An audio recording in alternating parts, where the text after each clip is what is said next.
What's up, everybody? Welcome to another episode of Off the Couch Boxing, your one-stop shop for all things the fight game.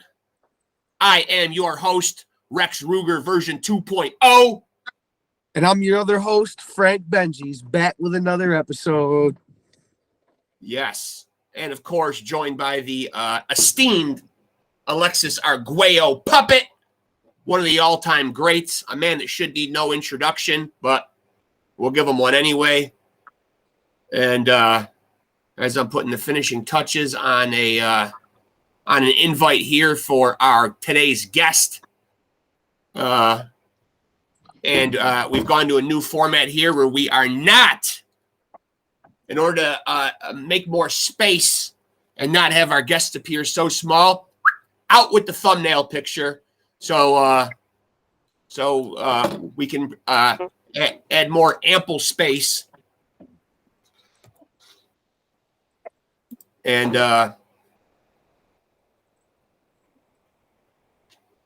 today's guest is well, come on. What else can we say? I mean, I consider all the guys that come on here legends. Today's guest is no different. No different. Not at all. I'd like to throw up a big thank you to our Lord and Savior, Jesus Christ, for somehow intervening and saving my internal microphone, which seems to be a complete mystery, out with the webcam and its microphone. And our guest is here right now, so we will get him in here and chop it up with him. Hear what he's got to say, catch up on how he's doing. Take those off. Oh, of course. Yeah, I will take those off. Well, I'll need them eventually, but... And we'll get him in here once he activates his microphone and his camera. Does it say that he's in here yet? Do we have him yet?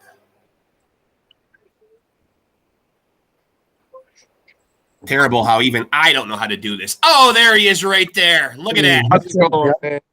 We got you. We got you. Good to see you, my friend. I'm so glad you took the time and the patience. You know, I know being 50 years old that technology is a real pain in the ass for me as well, man. So it's not even close to what I got. Boy. And you know what I like about you, Michael? As much as the fact that you've had the problems with your eye, but the fact that you always seem to find the most stylish of eye patches. Thank you. You know, it's an art that I love taking something, bad things happen in life. You try to make it good, turn something good out of it. So I actually I'm starting a business that actually makes eye patches for people that have eye injuries and stuff like that. So almost a lemonade kind of thing. Well, because I'm glad that I do have you on here because I spent all of last year having a myriad of eye problems. Out of nowhere, I had 3 detached retinas. Just spontaneous. I had one in one eye, and then I had 2 back to back in another eye, and then subsequently I had to go have the cataracts taken off as well. So now apparently my eyes are as good as they've ever been. I'm driving without corrective lenses, which I don't think I've ever done in my whole life. But they're still a little bit wonky, though. I still got glasses, for various, the depth. I don't see great at night, but the eye struggles are tough to go through. They really are. They're, sight is everything. Sight is everything in life, and then sight is everything in the ring as well. If you don't have eyes, you don't see it coming. You know what I mean? So, there's definitely, there are depth perception issues and just, just the quality of life. It affects it differently, and you have to move about the earth differently at that point too, right? But it is what it is. You take what's been given you and you try to do the best with it. Have you ever noticed that, being that you got the eye problem, have you ever noticed that sometimes the internal eye is better than the actual eye? I think that's something, right, that you would have to actually develop when you have the injury. Then there's a transitional period where you kind of adapt to your injury. And I think that's what a lot of people have to do in life. Things happen to everybody, and it's how you adapt. It's the same as in the ring. In the ring, something's going to be thrown your way. A guy throws a certain type of punch a certain way, or hits harder than you thought he did. Just so many unanticipated things for something so simple, but it's how you adapt to the fight And if you can adapt, the ones who adapt best are the ones that win. And it's kind of like I was saying to myself, I call it AOD, adapt or die. Yeah. That's really what it's about. And it's what it's like for every living organism, right? If you can't adapt, you're not going to be around very long. And was there ever, from a mental standpoint, for you, did you ever feel like because the eye injury happened that, that it abbreviated your career? And was there ever a bitterness that you had to resolve or deal with? The fact that your career is almost kind of taken out of your hands? It was really interesting. It happened very early in my career. The eye injury happened when I was, I came over to New York, Madison Square Garden. I just purchased my contract. So I was like 15, 16 and 0, maybe like 21 years of age. And I wasn't a top contender yet, but I'd come over to New York and I started to fight out of the Garden. And it was a sparring session. I got thumbed in. I don't know. I'm pretty sure it was a thumb in the eye. It may not have been. It could have been just a big knuckle. Yeah. And I got caught under the eye. The eye dropped in the socket. And that's what they call an orbital fracture. Yep. So from there, I had to you have to adapt. You can't let anybody know, because if they know, then the athletic commission is going to pull your license. And I could only do one thing, and that was box. It's the only thing I could do with my life. So, you kind of operate below the radar. You do what you can do. You don't let anyone know if you can help it. And that's kind of where it went from there. So, but the bitterness, there really wasn't any bitterness involved. I mean, I thought I fought as good as I can, given what I had, the injuries that I had, I had positive things about me too. So every fighter deals with some kind of malady of some sort. You know what I mean? It's all part of the game. And every time a guy finishes the fight, and if it's a tough fight, there's not as much in him as when he started. So there's always something being taken away as a fighter. Unfortunately, that was pretty drastic though. The eyes, because I'm not. There are guys that are built to, like Iran Barkley and Mike Tyson and Evander Holyfield. They're kind of like built to, like, they can take that kind of stuff. Yeah. I was kind of like a more lengthy life, fast, reflex counterpuncher kind of thing. So when damage happens on me, it's pretty significant, because I'm not looking to trade punches with guys. Right. Did you ever think that anybody did know what had happened and caught wind and ever tried to purposely attack that? Yeah, I felt there was, because I had a trainer, one of my co-trainers who worked alongside my father, was with me, and then he kind of when he defected to the other side, and I mean, it's hard to really know. It's hard to really tell that, but I know he knew, because it was just something we knew within our camp, and it left me susceptible to more left hooks. But the guys who I fought afterwards, they all, like Iron Barkley and all, they all had great left hooks. So it was all part of it. So when you're looking at the scouting report, you're like, shit, this guy's got a good left hook. Great. I long night at the office for me. I wish I thought like that, because I would have, in retrospect, I would have fought with my right hand higher. Yeah. But because you keep it to yourself, you don't have enough people in the mix in order to give you feedback and say, well, listen, this is how you get around that. It's something you really keep close to the chest. Something else, though, I don't know if you watched this, the heavyweight fight the other day of Joe Joyce and Zhang. And you could tell that Joyce was trying to keep that hand high to avoid that left hand, and then all it wound up doing was keeping his right side open to the right hand. It's really interesting, those kinds of they contradict themselves. The thing is, you can keep your hands up, but that's not defense, because you could punch around it, you could punch through it. Sure. And especially someone like Zhang, who's like an Olympic silver medalist. He's seen many styles. He's been boxing for a long time. What's he, like 37 or something? Yeah. So he's seen a lot of styles. He knows how to get his hands to the target. This kid wasn't.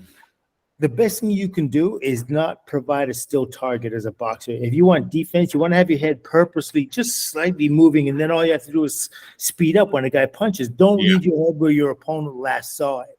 That's the secret to defense. Don't have your head where you last saw it, and the guy's he's gonna be calculating instead of punching.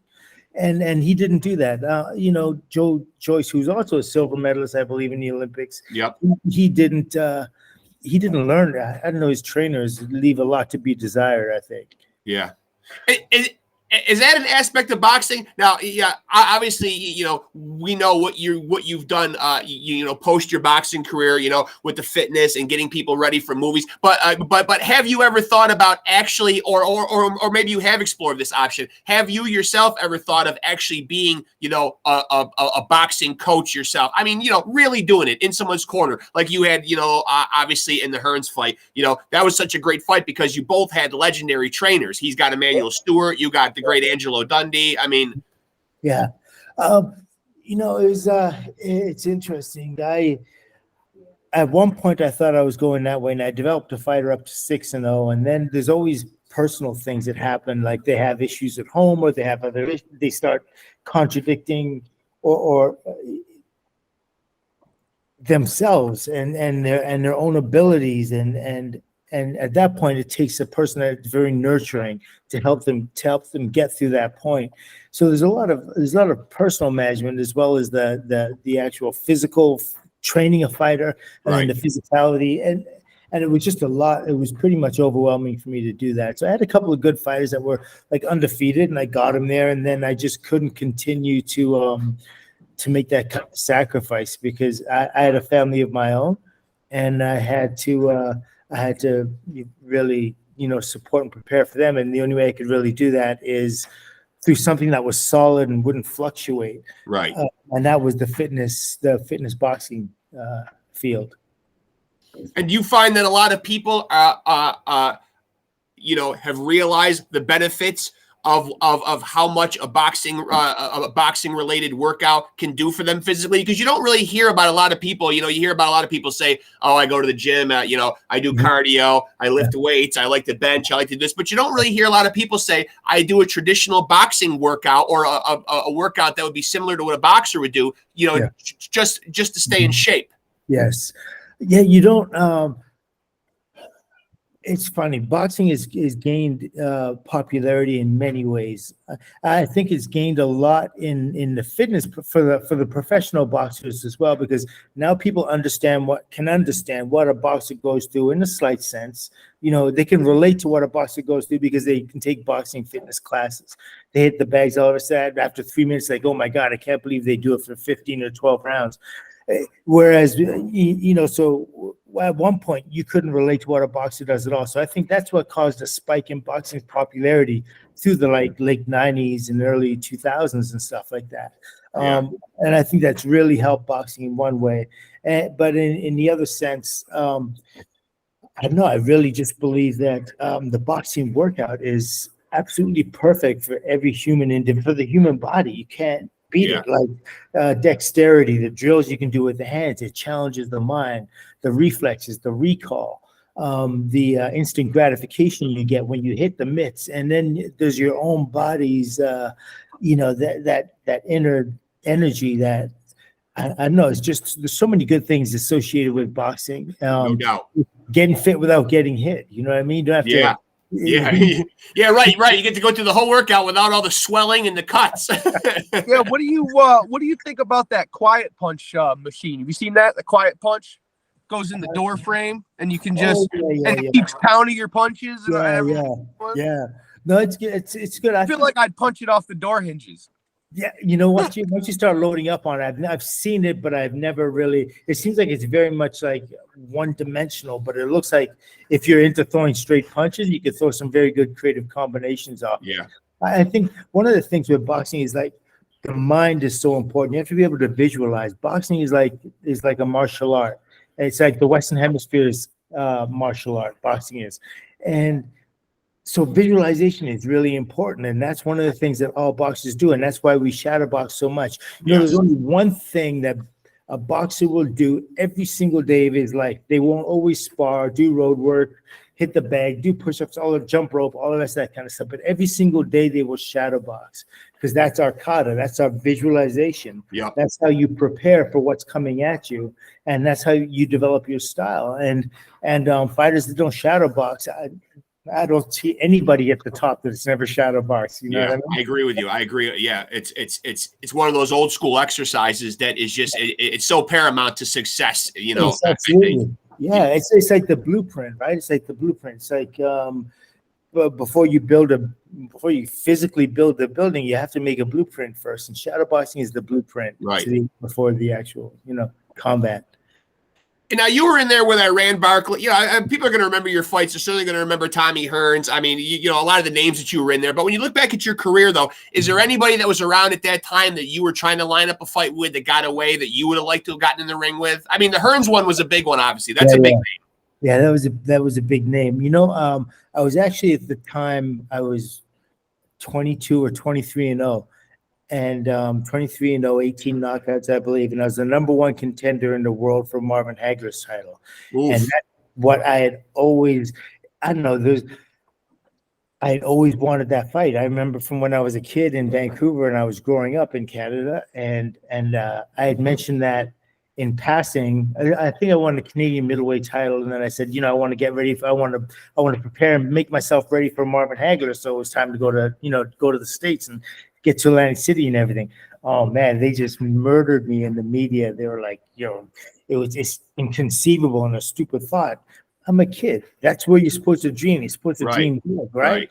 That's what you want. You want the Marvin Hagler fight. It doesn't matter whether people think he'll mangle you, whatever happens, it doesn't matter. That's why you fight the fight.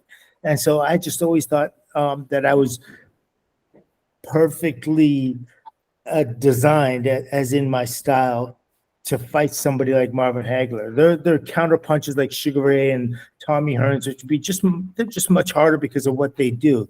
The way Hagler comes at you, like a lot of things he does, he's extremely strong. He's very powerful. He's extremely skilled. He has all of the things.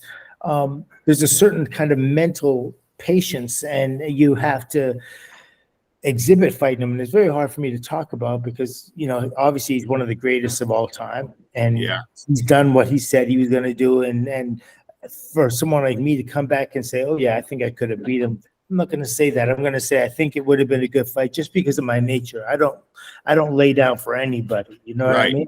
So while I have you here, who won Hagler Leonard in '87? It's one of those polarizing topics, man, that people are really, really divided on. Who did you have winning that fight?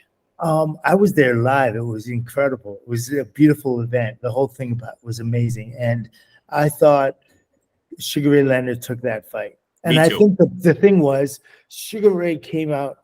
He was ready from the first bell. Marvin Hagler came out and he was like boxing orthodox for the first 4 rounds. Yes, he was. Sugar Ray, it was kind of understood within the boxing circles that he has issues with southpaws. You know what I mean? That was just kind of like a thought that went through everyone's mind. And Bud Light was competing in the division. Southpaws he has an issue with. Why Marvin Hagler and his camp, they outthought themselves. Let's just come out as you always come out as a southpaw, apply the pressure, and over 12 rounds, you're going to find that opening. You know what I mean? Like James Toney says, pressure busts pipes. Now, Hagler has the chin, the style, the resiliency, and the power to just be on Sugar Ray's chest for every single second. But he came out orthodox and he gave the first 4 rounds away by wanting to box orthodox. And that's familiarity. Sugar Ray's seen a million of that. And Hagler's not an exceptional orthodox fighter. He's an exceptional and absolutely great southpaw. But as an orthodox, nobody says, oh my God, this is mind-blowing. You know what I mean? And psychologically, what Sugar Ray Leonard does too, or at least the perception to the judges that I've always thought he was a master of. And say what you want about those little shoe shine combos, but when he hears that clacker for the last 10 seconds, he puts some leather on you, whether it's meaningful leather or not. He leaves you with something at the end where he really, he'll throw off one of those 20 punch combinations, and they're probably not hurting Hagler at all, but they're leaving an impression though. You know what? Sugar Ray is one of the pound for pound, he's a great puncher. And I've never met anybody I've never known anybody or seen anybody take like one of Leonard's left hooks or overhand rights, take it on the chin and just smile it off. Nobody ever. Like he can hurt anybody he hits with. And the reason why Hagler had his hands up and waited for Sugar Ray to finish punching before he started punching was because obviously they hurt. If they didn't hurt, he would just walk right through him. It wouldn't be an issue at all, right? Right. So yeah, Sugar Ray was an incredible puncher. He was a great fighter, and he had this kind of thing like when Sugar Ray got you hurt, he morphed. His whole face would turn into like demon, and he was one of the best finishers in boxing by far. And he's also one of those guys going into that fight that had already had eye problems himself. He had been bouncing back from a detached retina. So and everybody told him don't go back.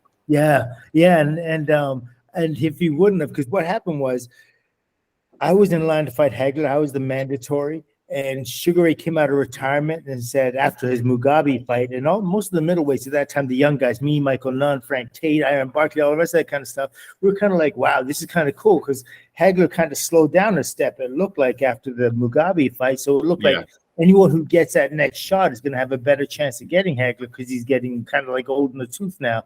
Maybe he's been through too many wars. It's been too hard, especially a boxer who's going to move around, make him use his legs. Sugar Ray saw it. He came out of retirement. He was like, I'm taking this fight. And of course, it's worth millions. And so I'm never going to get that fight, and neither any of the other guys. That's the fight that wanted to be made and had to be made. And Hagler, so bitter after that decision, was done right there. Yeah, he was done. I don't blame him. Like, Hagler's a salt of the earth type human. He's a really, really good guy, and he saw it that way. But I just think he gave away those early rounds.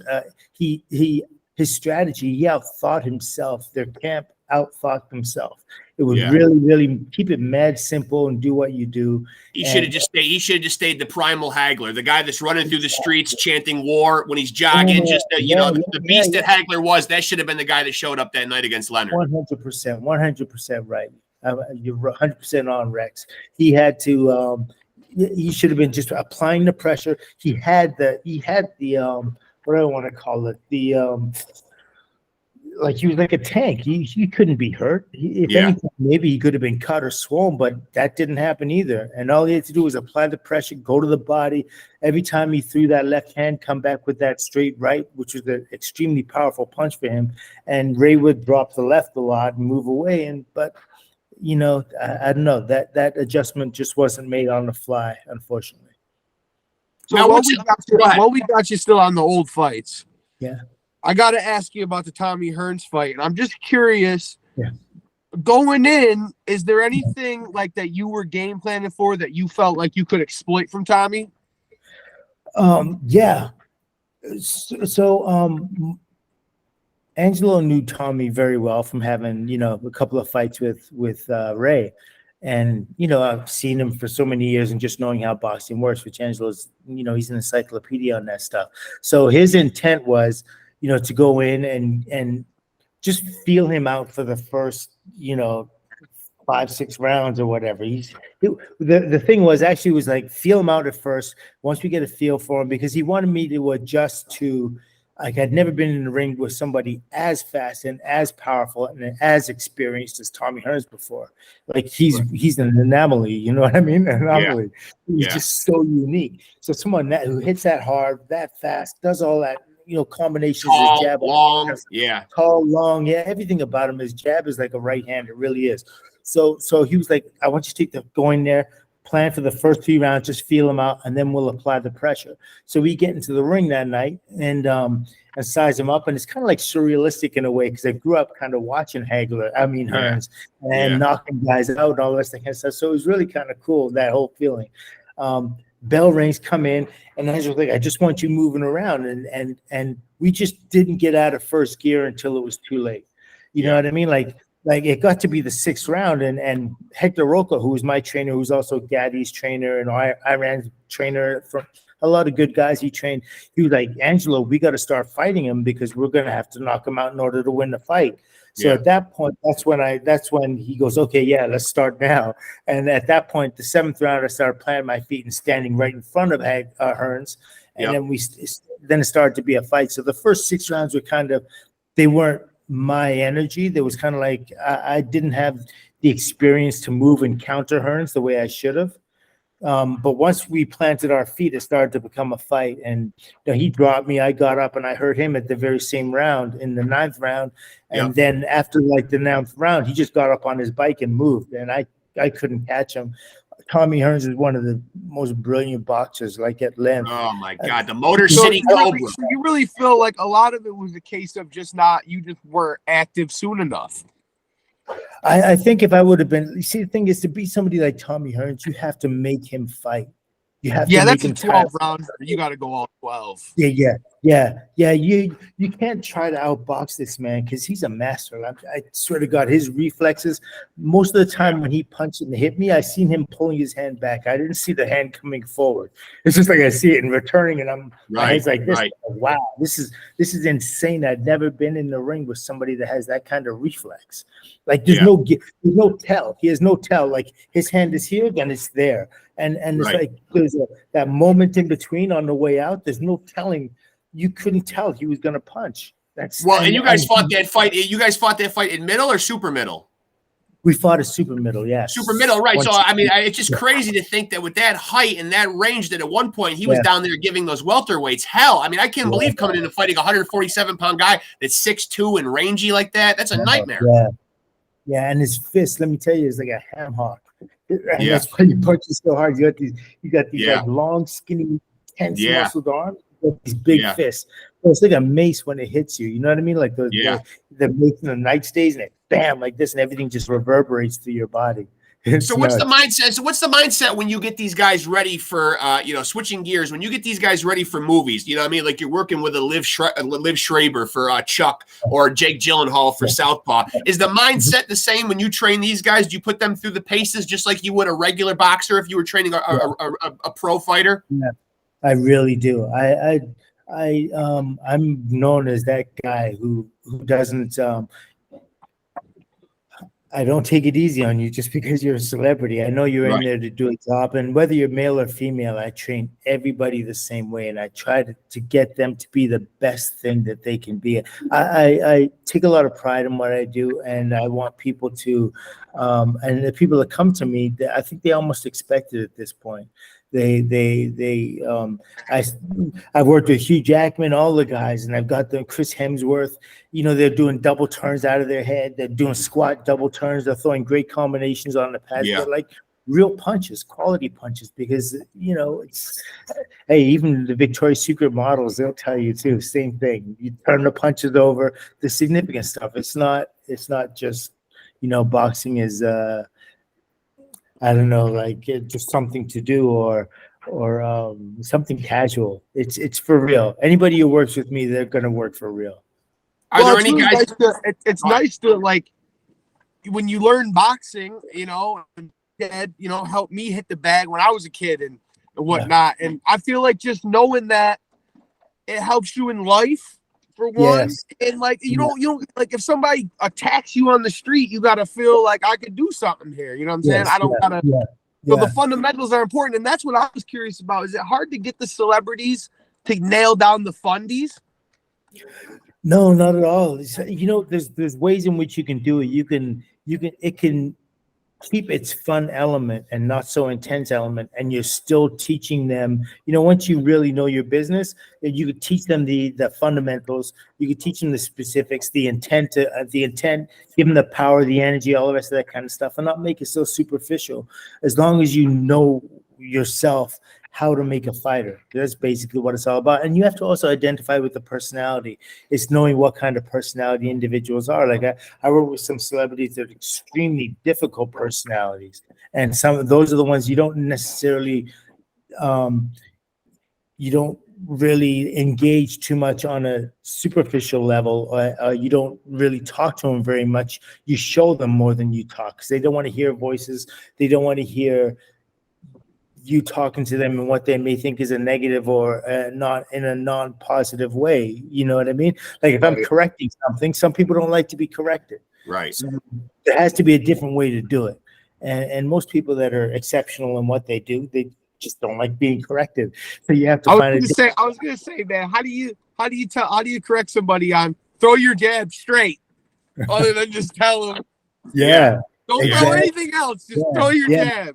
What a shocker. What a shocker, Michael. You're telling us there's difficult celebrities out there, huh? It's like, basically you do like this. Like, I really love the way you do that. Good pop. You hear that sound now. What I want you to try to do this time is turn it over so the middle finger knuckle makes the impact first instead of these right here. Right here. So if you just turn it over a little bit and pull it back, and then bow, once they hear the sound and everything and they feel the difference, they're like, oh, okay.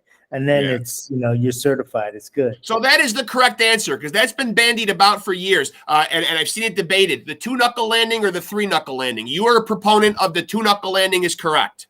Yeah, the middle finger knuckle has to be the one. That's the strongest part of the hand. It's like the sweet spot on a baseball bat, right, or the tennis racket.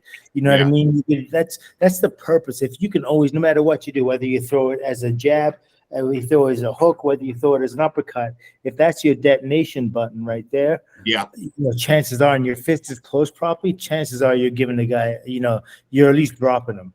And when you step back. And now when you step back and you look at the finished product of these movies and you watch the fight sequences, are there any guys out there who really stood out where you're like, wow, like when I watched Jake Gyllenhaal in Southpaw, or when I watched Liv in the Chuck movie, or I watched this guy or that guy, you know, they really nailed it. Are there any guys that you thought, wow, you know, they really took everything that I taught them to heart? Like, this looks like they became a real fighter in this role. Well, for Jake, for instance, I worked with him solely in his conditioning. Someone else did the choreography for the boxing, and pretty much all the movies that I've worked with, somebody else did the choreography, and I just did like their fight knowledge and their conditioning kind of thing, get them to execute like a fighter, that kind of stuff. So the choreography has a lot to do. It doesn't really tell the truth of what an individual does, because if the choreographer isn't telling them, you know, it isn't giving them the right instruction, it can look pretty messy. But I did work with Will Smith on Ali, as well as, you know, there were a few other guys obviously that worked with him as well. Shout out Will Smith. And Will Smith did really well in that part of Ali, because Ali's one of the hardest individuals to play, to, you know, to physically emulate. That's you have to be an athlete on your own to be able to do something like that, because it isn't your conventional fighter, whereas there's no particular style you have to follow, because anything's, you know, anything and everything is believable. But in terms of like the best punchers, I guess I want to jump off on there, and there's some guys that can legitimately punch hard. Jake Gyllenhaal was really good. Oh man, Chris Hemsworth was pretty much all of them were pretty good punchers. I worked with oh man, I don't know why I'm forgetting his name. He was really natural instinct as men. Do we just all kind of somewhat know what to do? Yeah. Is that, sorry? Can you repeat that? I said, as men, is that like just like you throw a baby pig in the water and it swims? You know what I mean? Like, do we just know how to punch? Yeah. You know what? I gotta tell you, men instinctually know how to get power behind their punches. They know how to commit to the punch. You know what I mean? And I think that's a psychological thing. That's that primitive energy in us. We commit. Technically, women learn better than men generally. There are exceptions, obviously, in everything. But technically, women will digest and sort of like she'll execute the punch better, and she'll learn it faster. Men, I think, because we're kind of absorbed with power, we love the results of hitting something, and you know what I mean. So that's how we're all channeled. And there are exceptions, of course, but mostly it's about that power, feeling and seeing the results of punching something or someone in the face is kind of where it's at. Yeah, it's we're gratifying. visual learners. It is. And I certainly would be remiss if I didn't ask you, having you on here, you know, how much in today's current boxing world are you keeping up with the sport? Are you still an avid fan? Are you watching a lot of boxing? And are there any guys doing it right now that you're particularly a fan of? Yeah, and before you answer, I also had, is there any big fights coming up that you're looking forward to? Yeah, 2023 has been a good year. We're finally getting some good fights, and guys are not so concerned with losing their O now. You know, they're really making the good fights now. Yeah, exactly. You know, okay, so having boxed for, I don't know, 15, 20 years, I'm going to forget what your questions you guys just asked, so you're going to have to remind me again. That's all right. But I will say that, what was the question again? Sorry. Is there any like up and coming fights or young boxers that you're prospect like looking at? Yeah. Oh, I mean, I like Davis. Tank Davis is incredible. Just taking him pure as a boxer, like what he does, his intent when he goes in the ring is different than everyone else's intent. He's not going in there to decision you. Every single individual he jumps in the ring with, he says his style says, you're not going the distance with me, and my intent is to knock you out no matter what. And so that changes the perception of boxing. That changes how people see his fights and what his fights actually are. Like what they always end up exciting because his intent isn't to nurse his way through a decision and pussyfoot kind of through a 12-round event. And you know what I mean? His thing is, I want to put a 10 count on you. If you last the distance, then you know what I mean. That's cool. We'll do something else with it. So I like him. I do like Crawford a lot too. I think he comes from the same school of thought. His intent is to knock you out. If not, then he'll get the decision. But technically, the way those guys execute, this is the way boxing really was at the start, and it's the way it should be today. And now Tank is signed. Tank is signed in December. Now, it just came out today to fight Keith Thurman. Will that be another notch on his belt, or is Keith Thurman a guy that can give him a fight? I think Keith Thurman is he was strong. I don't know if he's fought in the last couple of years or so. He's been pretty inactive. He's been inactive. Yep. Yeah, so he's been inactive, and that may not be a bad thing. You know what I mean? As long as he does the right things in training, I think that's going to be something. But he's kind of like a ponderous puncher. He's like, he can hit.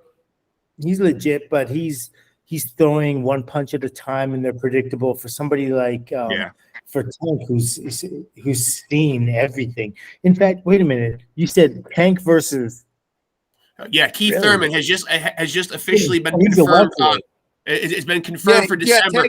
Tank, I was gonna mention to you that I kind of was wondering what you thought about Tank kind of like leaving his weight class and kind of even skipping over 140. There's a lot of guys there at those two particular weights who I think would give Tank a problem. So is he running for those to go fight an old kind of long in the tooth Thurman? Well, Boxing News is reporting that they're fighting in a catch weight of 145. So let's not forget, lost to an old Pacquiao. Yes. But Pacquiao's never going to get old. It seems like, anyway. For God's sakes, the guy is still talking about fighting. Pacquiao is really one of those anomalies. He really is. Yeah, he is. He's another one. Yeah, he's incredible. The Thurman fight, I think Thurman is a fight that's kind of made for Davis' style. It really is. 'Cause he throws one punch at a time. He thinks first. You can almost see it coming. He's very tough. He's a good puncher. You know what I mean? So, of course, if he gets hit, it's going to hurt. But I think Davis's skills, his eyes, his vision, he's got great vision. He's got great instincts. He's got quick hands. He can body head. He really knows his way around the ring. And so I think that's definitely a winnable fight for him. If he said Crawford, I'd be like, okay. I don't know if he wants to go. I don't know if he wants to go there. He was also at 147. But Duran made the jump from lightweight to welterweight and fought one of the greatest of all time, and that's Sugar Ray Leonard. And beat him. So it can be done. Jumping from lightweight to welterweight, it's not impossible. And when you're talking about jumping, we also got Charlo jumping up to 168 there to fight Canelo, and that's coming right up here. What is it, next weekend?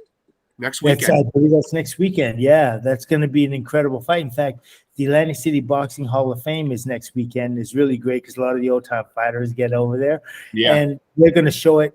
We're going to see it like in a bar full of boxers. We're going to watch that. That's great. What the hell are we doing here? We got to get up to Atlantic City, for God's sakes. Are we invited, Michael? Yeah, you're absolutely invited. I'll get you a seat. and as a guy who's battled through your own physical problems, with the eye and continuing to box, a lot has been made about how Spence looked coming into that fight with Crawford and all the things that he's been through with his own detached retina, and prior to that, that horrific car accident. And a lot of people are saying he should be done. What would your advice be if you were managing him or in his corner? Do you think Spence is shot at this point, or should he be coming back? And if he does come back, should he be getting in there with Crawford again? that whole fight for me, it didn't have a good feel for me. I coming off a car accident like that, he was thrown from a car at over 100 miles an hour, no seatbelt, hit the cement face first, lost his teeth, his front teeth at least. Horrible accident. So if you lost teeth hitting the cement, being thrown out of a car, that means you are heavily concussed. I mean, that's like taking, someone who punches like George Foreman and taking 100 George Foremans and punching you in the face numerous times. Nothing healthy will ever come from that. You know what I mean? Right. So you cannot be normal after that experience. So your body has less resilience. Knowing you have less resilience is like there's cognitive things that are happening to your brain. And right now he's, relatively young. In a life sense, he's very young, but in a boxing sense, he's not very young. He's further along the road now. And everything he takes is going to sit with him, and it's just going to sit behind a little, by itself. It's going to wait until you retire and you slow down. And then once you start slowing down, that's when, CTE and things like that start grabbing onto you. You're not as physical. You don't think as much, all the rest of that kind of stuff. That's when it starts to hurt. And that's something that's real in his future that he is to consider. So no, I'm not one to tell a man what to do. I just think that if from that fight, he took like 25 mil. And, let's say after taxes, he has 13, even 10 million after taxes and paying for whatever you have to pay for. You got 10 million. That's retirement money. And not that's a bad day at the office. Yeah, you can do other things, money. And I just think, right now he's a fighter. He has that fighter energy, he has that fighter heart. And I understand how you want to, use all that energy, but you have to look realistically at it. And hopefully he has people around him that really love him and care. And he listens to them. That's got to be the other half of it. And he's able to make something better for himself. I know how hard it is to give up on your dream. You know what I mean? And there's things like revenge that come back into play. I'm sure as a competitor, he wants to get Terrence Crawford back, but sometimes you just got to sit with it and listen and look at your reality and just know that, in a lot of ways it can only get worse. Look at Joe Joyce last night against that kid, Zhang. You know what I mean? Zhang stopped him in 6 that time. And there was a lot of people I know that were saying, oh, I think it's going to be better for Joyce this time because he's going to this, that, and the other. Well, it couldn't get any worse than it did. You took a 10 count over that. You know what I mean? It was just something. And now his career is even, I believe, is even shorter. He's a marked man. People know the way to get to him now. Right. And once you've been defeated, all the rest of the guys around, they get braver and they get stronger. Yeah. They start to smell blood in the water. Yeah. Well, we recently had Stephen Breadman Edwards on here, and he said, like, Spence looked lumped up in a weird way. Yeah. And he wondered if that was like maybe the facial reconstruction from the car accident or whatever. And I kind of agreed with him. Like, I thought he kind of looked weird the way he was puffy. Like, is there any insight on that? And you make a good point. When you take that kind of trauma, you're not the same. You're not the same. It happens. It can happen from one fight. Never mind a car accident where you know what I mean, where you're projected onto cement. I just can't even understand how he even lived. Like, and didn't have his skull caved in. It's just that alone is incredible.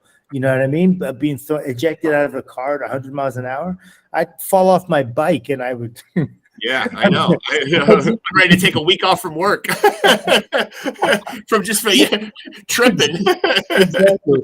Well, there's this kid, Brian Sabayo, who's actually Spence's one of his main sparring partners. He's a young fighter out in New York, really nice welterweight. His name is Brian Sabayo, and he sparred with him coming up to that fight. And he said he thought that it was the weight. Having to make the weight, like before you were like sitting at 171 or something like that, and this is a month before the fight. Yeah. So he thought the weight drain really killed him. Yeah. But it is what it is. You signed for that, and they're talking about a rematch at junior middleweight. I really don't think it was a weight issue. I really think it was a skills issue. Absolutely. We watched that fight live together. Yeah. And it was a surprise the way it happened. I got to admit, like, I'm a huge Spence fan. I was hoping he was going to win that fight.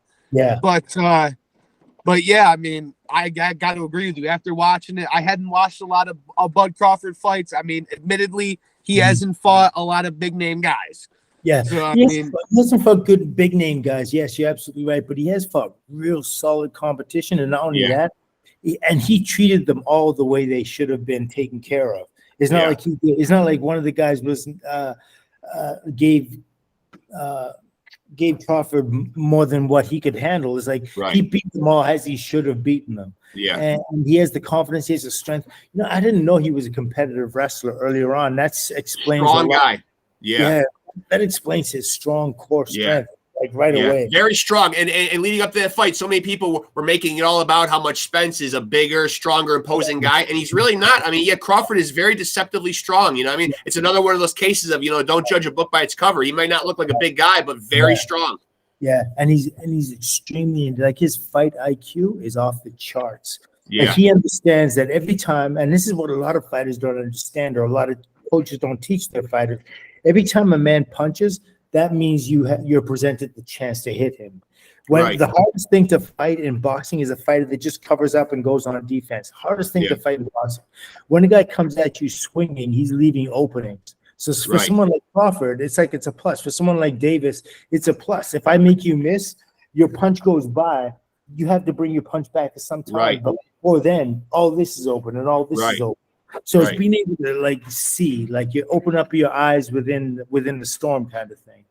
Now, with that being said, there's always so much talked about in all sports, not just boxing. We always hear the term GOAT thrown around, greatest of all time, greatest of all time. Do you have a definitive idea in boxing who that is? Obviously, we see Floyd's name get thrown around a lot, but then there's a lot of throwback guys who get brought up by guests we have. You hear Muhammad Ali or Sugar Ray Robinson or all these guys. Is there a definitive guy in your mind who you say, wow, he's the summit in that sport? Yeah.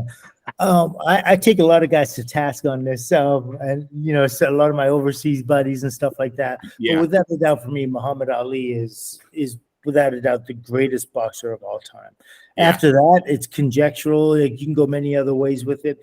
Obviously, Sugar Ray Robinson was an incredible beast. You know what I mean? He was amazing.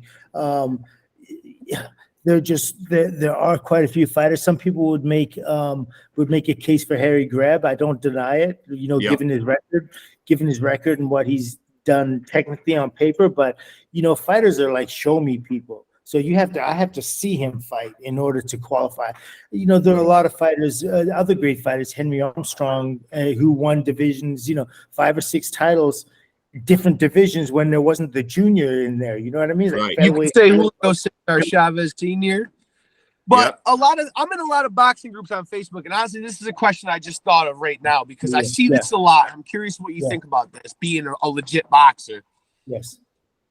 A lot of guys will be like, oh, so Julio Cesar Chavez fought a bunch of tomato cans. Is any man who's boxing a tomato can? Yeah. That kind of comes off of Greg Hogan is one kid he fought. Greg Hogan was a real tough, good fighter. Yeah, the Tijuana cab drivers. Yeah, Tijuana. Yeah, exactly. That was it. But, Julio Cesar's only fought a bunch of Tijuana cab drivers. From Culiacan and this, that, and the other. And so they get that statement from him, but they don't know what happened to him because he said that. Julio put him out in the first round, and nobody stopped Greg Hogan. Nobody. Right, he was a tough guy. He's a guy that I'm trying to get on the podcast. Tough as nails. Yeah, he beat a lot of dudes. We fought as an amateur. I was like, wow, he beat me as an amateur. Yeah. Although he did pay for those comments dearly, though. That's exactly what I'm saying. What was it, the first round knockout, first or second? And you're right, nobody did Greg Hogan like that back in the day. Nobody at all. And Roger Mayweather also came in with that kind of Floyd Mayweather's uncle, and the Black Mamba was an incredible fighter. He was like a mini Tommy Hearns at lightweight. He had a right hand, they call him the Black Mamba. He put everyone's lights out. He got in there with Chavez. He detonated a right hand on his chin, and Chavez just ate it. Yeah. And tore him up, knocked him out. Nobody had done that with him. It was incredible. Yeah. So Chavez is an all-time great. Absolutely. Yeah. The tomato can theory is just ridiculous, ludicrous. It is, and we say this on this show all the time. Regardless of record, and obviously Floyd has spoiled the boxing world with everyone's got this mindset like you can't be the GOAT if you've got any losses, which obviously Muhammad Ali has losses, Sugar Ray Robinson. Yeah, but let's not forget the aforementioned guys. Number 50 on Floyd's record, his legit boxing record, is Conor McGregor. So does that count? Yeah. That shouldn't even count.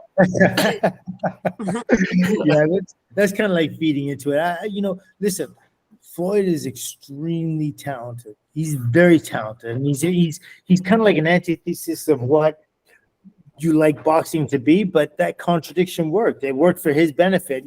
Going in there with like your intent is safety first. Once you figured a man out, what he does and what his habits, he'd always do that. You take the first 4 rounds, read the fighter, gradually touch him up. But the most important thing is don't get hit, right? That's the first thing.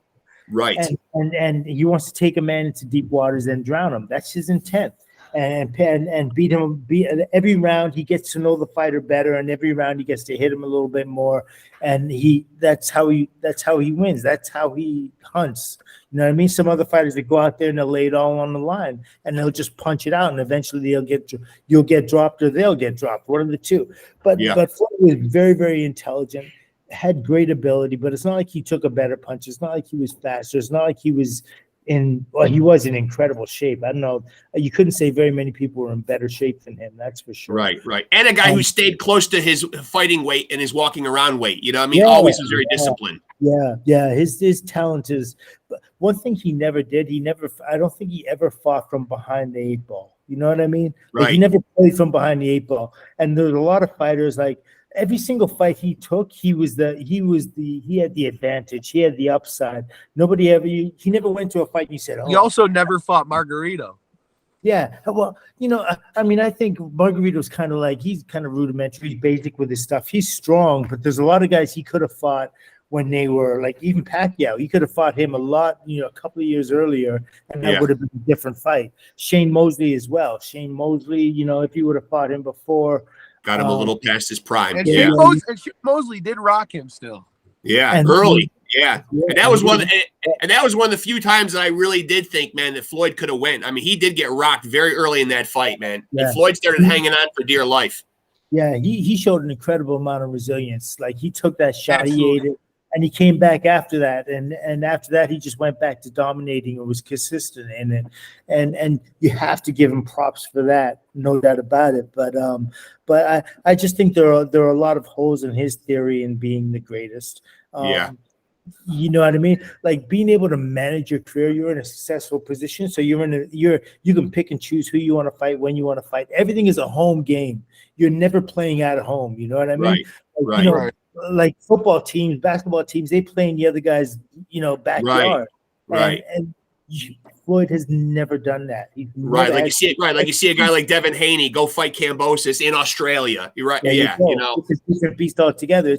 Listen, when you set up a camp in another country and you don't have the same energies and you don't have the same resources around you that you're used to, all the conveniences, even that changes the recipe. You know what I mean? Sure. Not making excuses. Absolutely, Floyd is great, but to say that he's greater than Sugar Ray Leonard or Tommy Hearns or any of those guys, can't say that. It's all very subjective. It is. Yeah, it really is. It really is. Yeah. I'll tell you what, Michael, this has been an absolute, you are still silk, smoother than ever, Michael, smoother than ever.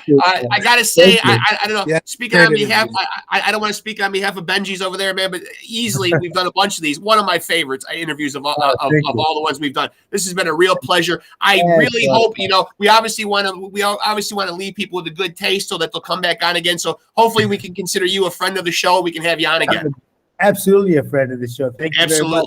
I'm following you guys from now on, and I see that you're a Boston Celtics fan. My wife is from New Hampshire, and I don't know if I'm a Boston Celtics fan or if I just like this guy with his dukes up. Oh, I see. Now, make no mistake. I want to go on record here, Michael, and say I'm a New York Knicks fan. Oh, okay. Yeah, I mean we're in upstate New York right now, but Yeah, I can't walk by a hat with a guy that's ready to punch someone's lights out and not buy it. You know, I mean, I just can't do it. Yeah, we're actually in the Boxing Hall of Fame backyard in Canastota. 15 minutes away. Yeah. Oh, I'm gonna have to come out. I haven't been there for a long time, but I'm gonna please come up. Yeah. Please come up. We want to get some time in this coming up year in one of the media tents there and take our show on the road and try to pull some people in for some interviews up there. So yeah. Hey, listen, and you guys have to come down to the Atlantic City thing, and the Buffalo Bills. Wait a minute before I go, because they were, when I first came to Canada, they're up 30-0. Wait. They're what? They're up 30-0. 30-0 right now. And you know who my team is, right? Who's that? Who? Take a guess. Giants? Washington? The Buccaneers. Oh, the Buccaneers. Do it again. Guess again. Come on now. Shit. What are we not thinking of here? Oh, the Raiders. Of course. Jesus. I was trying to think of another logo with an iPad. Got y'all last week. We're having so much problems. I've been a Raider fan since long ago. I'm a New York Giants fan, and there's not much to be happy about on our end either right now. I mean, I'm sorry about Barkley. I'm sorry about Barkley. Man, that kid's a monster. Don't again. Yeah. As long as we can get him on the field and get him healthy. I mean, he's been very injury prone, and that's a shame. Obviously he's using. Certainly you could probably relate. You know, what I mean, like you're losing prime years of your career. You know what I mean, and it sucks. Yeah, it really does. Right now, what's happening with us? Like we got Devontae Adams. We got a lot of great athletes, and I can't believe. I don't know if it's Davis. I don't know if it's the management. It's the coaching. I just don't understand, man. The Raiders are, you know what I think it is sometimes, and it happens in boxing too. It's like it's tough rule. They have personalities. You know what I mean? They have personalities, and so the Raiders had a personality in the 70s that's not conducive to today. Like it's not about punching guys in the mouth and being tough and all the rest of that kind of stuff. The technical, skilled game, and you have to be tough as well. But more than anything, it's about your skills and your abilities, and maximizing those.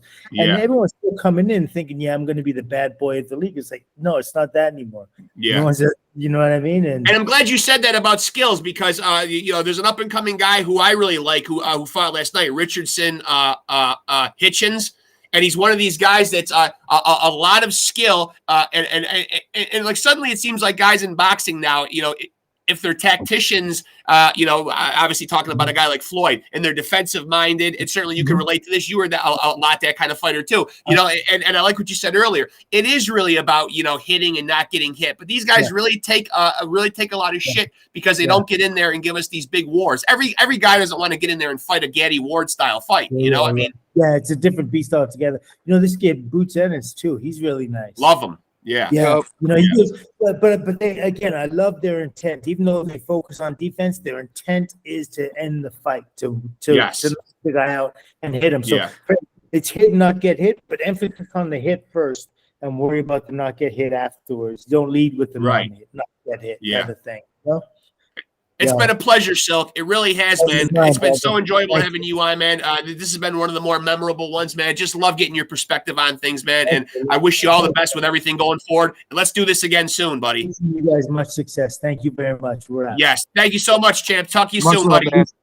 Peace. Thank you. Later. Man. Yep. Ciao. Yep. Take it easy, bro. Bye-bye. Yeah.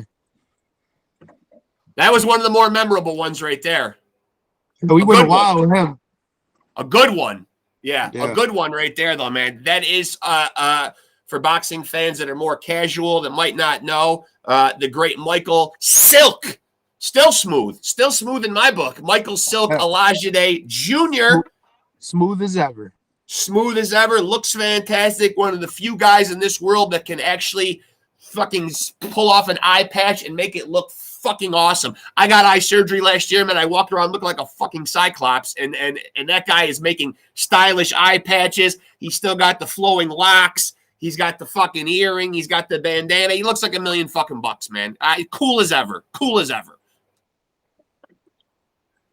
I gotta say it, man. And so great to hear that he's going to consider himself a friend of the show, and we can hopefully get him on here again. have him on from time to time. Great to hear his perspective, and certainly, the fact that the eye injury. I could have picked his brain for another hour. Oh, easily. Very articulate, well-spoken guy. Yeah, and 27-5, 19 knockouts in his career, but was in there with the likes of Iran Barkley. Of course, we talked at length about the Motor City Cobra, the Hitman, Thomas Hearns. I mean, that's never an easy day at the office. You heard him say, man, Tommy's jab felt like a fucking straight right, which a lot of people have said that, man. Tommy Hearns could really fucking hit, especially when you're getting him way up at super middleweight. Like they fought at, 166, 160. I think Michael weighed in at 166 for that fight, man. So, I mean, Tommy Hearns was certainly a guy that you had to have balls of steel to get in with. But very interesting to hear him talk about how he wanted to fight with Marvelous Marvin Hagler, though. I mean, fuck. Yeah, there weren't a lot of guys who were lining up for a shot at Marvelous Marvin Hagler back then.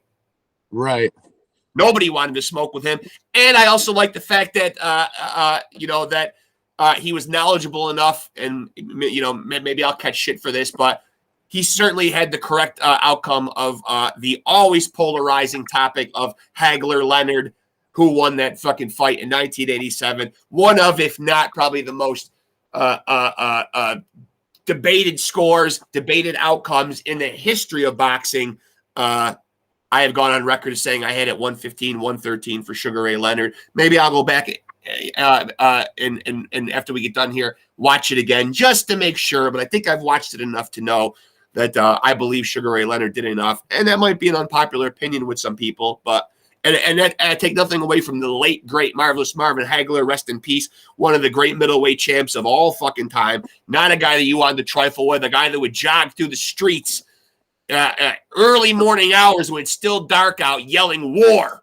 That's an intense guy, Absolutely. A guy who was just out there in the old fucking gray sweatsuit, running along with the hood on, man. I mean, takes balls to get in the ring with a guy like that, man. But as OLAJIDE pointed out, obviously Sugar Ray Leonard came out of retirement and wanted to be some. Listen, man, before you get on the soapbox and go too far here, this has been an episode. I'm going to quote the great American poet, Gary Busey. Yeah, you better. And I'm just going to have to say that Michael Silk OLAJIDE Jr., you, me, and Gary Busey can all go. And Alexis Arguello. Arguello. Can't forget him. Can all go 15 seconds with anything. Anything. If it's out there and it wants a piece of any of us, bring it on. If the fight goes more than 15 seconds, maybe advantage goes the other way. I didn't say I would win. Yeah, I didn't say I would win. I just said I would hang in there 15 seconds with anything. With that being said, thank you so much to Michael Silk OLAJIDE. Hope people enjoyed that episode. And I will end this with a big, giant, emphatic bazang!